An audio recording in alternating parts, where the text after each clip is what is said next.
Ape Born AB Stimulator review.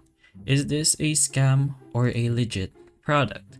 So, Ape Born over here does sell EMS style muscle stimulators through its own site.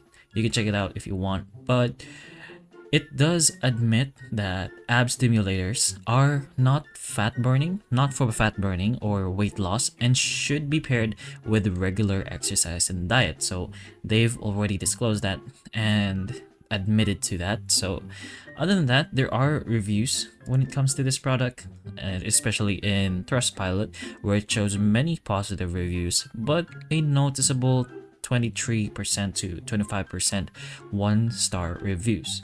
But of course, in the website, it's not really gonna show that. Maybe you could check on other websites, but over here it's not showing that either. But it does look like a random bot it is, and there is only one rating for this over here, and somewhat quite pricey as well. There is this massive discount, but of course, who's paying this much for this kind of thing?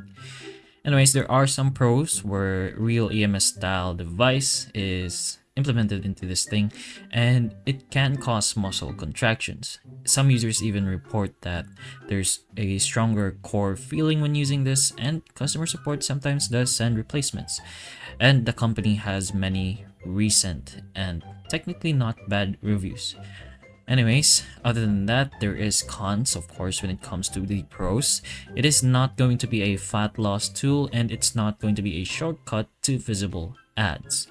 It's somewhat kind of exaggerated as well, over exaggerated, and there's going to be possible skin irritation or burning or discomfort, and the refund issues has been reported.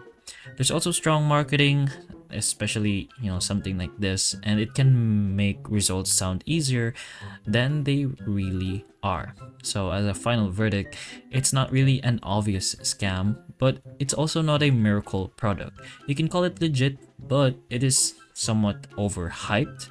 You should only buy it only if you want a muscle stimulation gadget for extra toning or recovery support. But if you expect it to burn belly fat or give abs without diet and exercise, you shouldn't buy something like this. If you do buy, use your PayPal or something and check the return policy carefully. Stop using it as well if it causes you pain, burns, or skin irritation. Anyways, you can take a look at their website as I've said, and hopefully this video does help still. If it can, please like and subscribe for more videos like this, and that's all.